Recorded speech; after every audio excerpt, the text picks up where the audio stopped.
Air najis pula, yakni air yang terkena barang najis.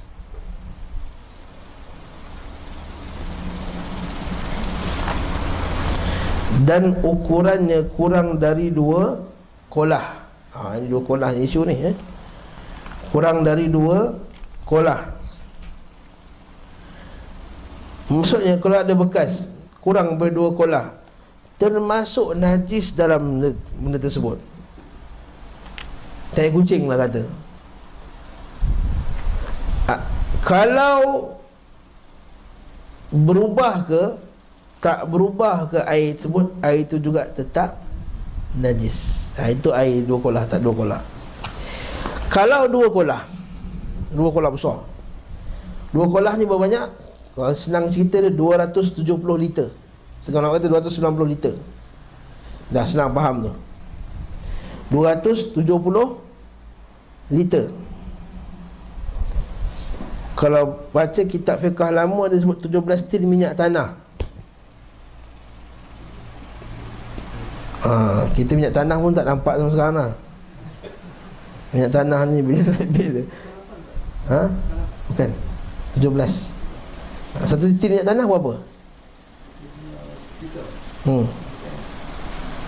Lepas tu kalau saya bincang masalah ni dengan para ustaz lain, begitu darab kan, memang dapat 270. Tengok tin mana lah. Kalau tin besar ke tin kecil ke. 8 tin. Mungkin kita yang tu, yang tin besar kot, bukan tin moden zaman sekarang kot. Sebab dia, ukuran tin tu beza. Sebab tu lah, ukuran tin-tin tu dah tak pakai, tak relevan dah zaman sekarang.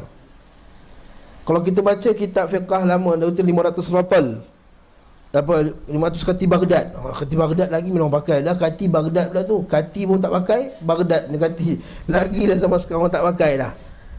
Jadi kalau kita baca satu kitab Mustafa Bukhari tu, dia dah jelaskan. Senang cerita 270 liter habis cerita. 270 liter banyak mana? Air 1 liter botol Coca-Cola 1.5 tu darat 270. Tuang banyak-banyak. Sebab 270 kali dapatlah air, kita kata 2 qullatain, 2 kolah. Jadi dalam mazhab Syafi'i kata, kalau air tu kurang daripada 2 kolah, masuk najis, berubah ke tak berubah ke, tetap dia najis juga. Ini jangan samakan air mustakmal tadi, ini cerita lain tau. Najis. Sebab ada orang kiaskan air mustakmal tu, tertitik air mustakmal jatuh dalam air ni, kalau kurang 2 kolah, air tak boleh pakai dah. Dia kiaskan mustakmal tu dengan najis tadi. Tak sama. Najis, katakanlah jatuh satu tahi kecil ke, air kencing ke apa ke, tak berubah bau, warna dan rasa, kurang 2 kolah, tetap najis air tersebut. Ini kata ulama mazhab Syafi'i. Apa dalil dia, Ustaz? Kita kata dalil. Ulama Syafi'i ada dalil, jangan kata tak ada dalil. Imam Syafi'i orang yang kuat pegang sunnah. Jangan kata tuduh Imam Syafi'i tak ada dalil. Imam Syafi'i kata, kan hadis Nabi sallallahu alaihi wasallam, "Idza walagal kalb fi ina'i ahadikum", bila anjing jilat dekat bekas air kamu. Jilat air. Lepas tu Nabi kata apa? Sucinya bekas tadi kamu kena basuh 7 kali. Dan kamu kena buang air tadi, fa'ahriquh, buang air tersebut. Kata ulama, kalaulah air itu tak bernajis, kenapa Nabi SAW suruh buang? Kalau anjing jilat kelepuk air itu, bukannya berubah bau, warna dan rasa pun. Dari bahawa nampak, sebab bekas tu kecil, tak sampai 2 kolah, maka tak boleh pakai. Apa itu, Ustaz? Kenapa lebih dari 2 kolah boleh? Nabi SAW sebut dalam hadis, ada satu telaga Budha'ah. Telaga tu orang baling bangkai anjing dalam telaga tersebut, baling pet perempuan pada dalam tu. Ya Rasulullah, boleh ke pakai telaga ni? Nabi kata, air suci, air tak jadi najis. Kalau air tu bersih juga, keluar dari telaga tu bersih macam ni juga, boleh pakai. Jadi ulama, kita faham, ulama Syafi'i faham macam mana? Sebab telaga tu airnya lebih daripada 2 kolah. Cantik. Faham tak ni? Itu ulama Syafi'i punya hujah. Hujah ulama-ulama mazhab Syafi'i. Okey? Faham tak? Kuat tak hujah? Kuat tak hujah tu? Kalau air tu dengan tarik cicak dalam kolam tadi, najis tak? Okey, tarik cicak ni sebagai ulama' dimasukkan dalam umumul balwa. Umumul balwa ni apa? Najis yang tak boleh nak dielak. Sebab tu dia kata tarik cicak ni tak termasuk dalam najis yang menyebabkan bertebatan semayang. Katakanlah semayang terpijak, semayang bawah tarik cicak, semayang, dia kata sah. Sebab dia yang kecil, yang sikit, yang keluar daripada umumul balwa, dia kata masuk dalam umumul balwa yang tak boleh nak elak lah. Jadi yang ni kita kata tak najis, kata ulama. Tarik cicak tak termasuk dalam najis yang boleh menyebabkan solat tak sah. Wallahu a'lam bissawab. Tapi kalau tarik lain confirm, kencing ke, tarik ke, apa ke, ya najis. Nampak tak dalil apa? Dia kata imam yang 5 dan ukurannya kurang daripada 2 kolah dan lebih dari 2 kolah tapi berubah. Tapi kalau lebih 2 kolah masuk najis, tapi berubah bau, warna dan rasa, tetap juga najis. Ada kolam 2 kolah, besar dah kolam tu, ada seekor anjing mati dalam kolam tu, berubah color dia jadi warna merah contohnya, najis tak? Najis. Walaupun 2 kolah, kurang 2 kolah, ada najis, najis walaupun tak berubah bau, warna dan rasa. Saya tahu salah ni? Okey. Imam yang 5, maksud imam hadis yang 5. Bila sebut 5 ni siapa? Soalan.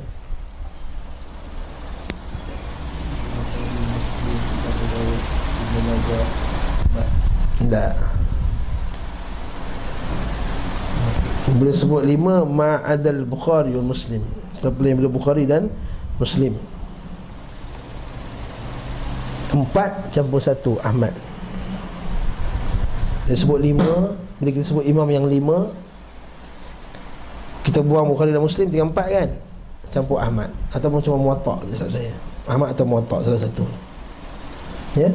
Jadi imam yang 5 meriwayatkan dari Abdullah bin Umar radhiyallahu anhu, ia berkata, aku mendengar bahawasanya ketika Rasulullah SAW ditanya tentang hukum air yang berada di tengah padang pasir yang biasa menjadi tempat minum haiwan buas dan beragam binatang melata lainnya, maksudnya bekas, jumpa tu bekas kat tengah-tengah padang pasir. Bekas tu ada harimau dah jilat, serigala dah jilat, apa semua, boleh tak? Nabi kata apa? Idza kana al-ma'u qullatain lam yahmil khabath.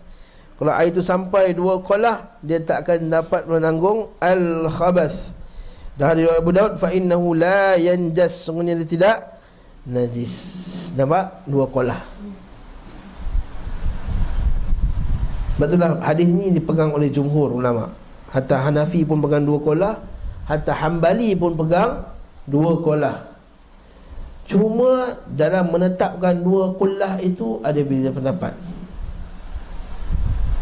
Itu kita isu lain lah. Itu isu yang lain lah. Kesimpulan yang dapat daripada hadis ini adalah apabila air tersebut kurang dari 2 kolah, maka ia menjadi najis. Biarpun salah satu sifat yang tidak berubah, pemahaman ini diperkuatkan oleh hadis yang diriwayatkan oleh Imam Muslim rahimahullah ta'ala dari Abu Hurairah. Nabi kata apa? Idza staiqadha ahadukum min naumihi, apabila seorang dari kalian bangun dari tidur, janganlah dia mencelupkan tangannya ke dalam bekas air yang sebut tadi kan, sebelum dia membasuhnya 3 kali, kerana dia tidak tahu apa yang dia sentuh ketika tidur. Tidur tangan kita tak tahu mana kita pergi tangan kita, ya? Bukan najis ke? Nampak dalam hadis ini Nabi SAW melarang orang yang baru bangun dari tidur untuk mencelupkan tangannya ke dalam bekas air. Itu sunnahnya, kalau kita ada bekas air, jangan celup tangan tu, basuh dulu kat luar. Tapi kita zaman sekarang, kita zaman pipe, betul tak? Katakanlah air tak ada, kita kena ambil wuduk terus daripada baldi rumah. Maksudnya ambil cawan ke apa, tuang dulu, ambil, bagi kita punya tangan bersih, baru nak ambil terus daripada baldi tersebut. Itu kata Nabi SAW. Itu sunnahnya. Sebab kita tak tahu mana tangan kita pergi, mana tahu terpegang najis ke, mana tahu terpegang ni ke. Okey, itu cara mazhab Syafi'i faham Jadi khawatir mencemari kerana khawatir mencemari air dengan najis yang tidak nampak di tangannya. Dan kita sama-sama mengetahui bahawa najis yang tidak nampak pada tangan tidak akan merubah sifat air. Jika kan, sebab kita tahu najis tak nampak, air tak berubah bau, warna dan rasa. Sebab tu takut-takut kalau memang ada najis tapi tak berubah bau, warna dan rasa, takut nanti air itu jadi air najis juga. Kalau boleh berubah, kita boleh sedar lah kan, oh air najis. Masalahnya tak sedar sebab dapatkan najis tapi tak berubah bau, warna dan rasa. Jadi takut air itu jadi najis juga. Oleh sebab itulah Nabi kata suruh basuh kat luar dulu. Nampak tak? Jika saja hal tersebut tidak menajiskan, dan saya Rasulullah SAW tidak akan melarangnya. Okey, selesai tak masalah ni? Air kurang daripada 2 kolah tadi. Cuma di sana ada pendapat yang lain juga. Saya bagi pendapat yang lain ni. Saya suka bagi pendapat yang lain. Sebab bila kita bagi pendapat lain, kita punya pendapat tu luas sikit. Dalam setengah pendapat ulama lain kata 2 kolah ni bukannya maksudnya mesti 2 kolah. Ini mazhab Maliki. Dia kata selagi air tu suci, bau, warna, rasa, sikit ke, banyak ke, masuk najis ke, tak masuk najis ke, selagi tak berubah bau, warna dan rasa, boleh pakai.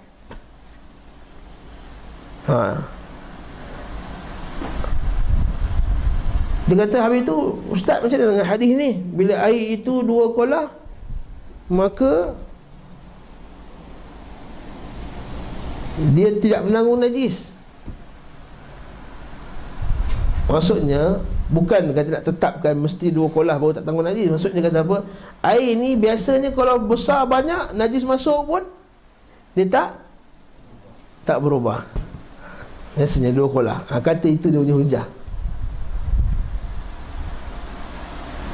Yang kedua ialah dia kata kolah tu macam mana besar dia.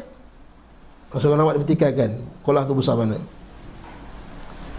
Ada kata 270 liter, ada kata tak. Imam Hanafi kata bila tepuk belah sini, belah sana tak bergoncang. Sebab tahap tu ada tak cara bincang 2 kolah tu. Kita kata bila nak meletakkan, susah nak meletakkan, maka kita kata kembali pada asal, air tu bersih. Habis tu ustaz, air yang Nabi suruh buang tu, Nabi suruh basuh tangan kat luar tu macam nak jawab? Dia kata itu adalah Nabi nak hilangkan perasaan was-was.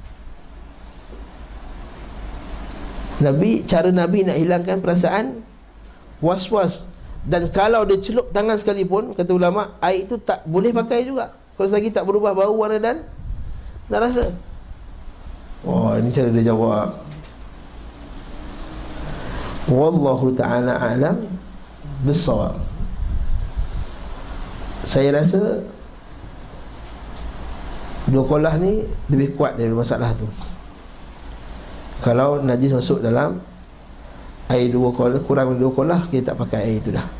Saya sini pendapat yang lebih kuat pada pendapat saya.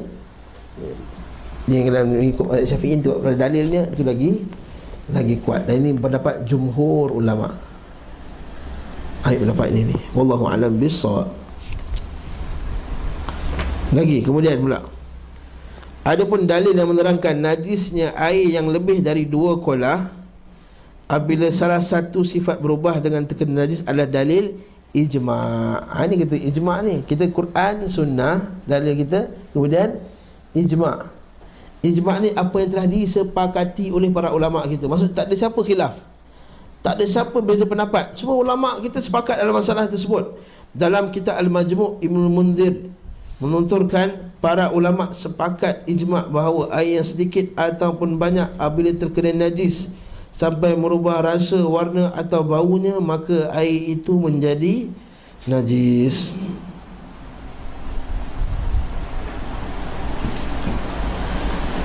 Al-ma' tahur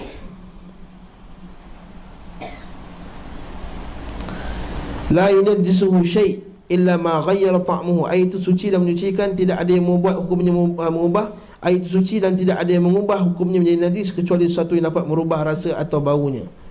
Status hadis ini dhaif, kata Imam Nawawi. Imam Nawawi berkatakan tidak sah hukumnya menjadikan hadis ini sebagai hujjah. Lalu beliau menjawab, Imam Syafi'i meriwayatkan kedaifan hadis ini para ulama hadis. Ukuran 2 kolak adalah 500 liter air. Oh, banyak ni, banyak sangat ni pendapat dia.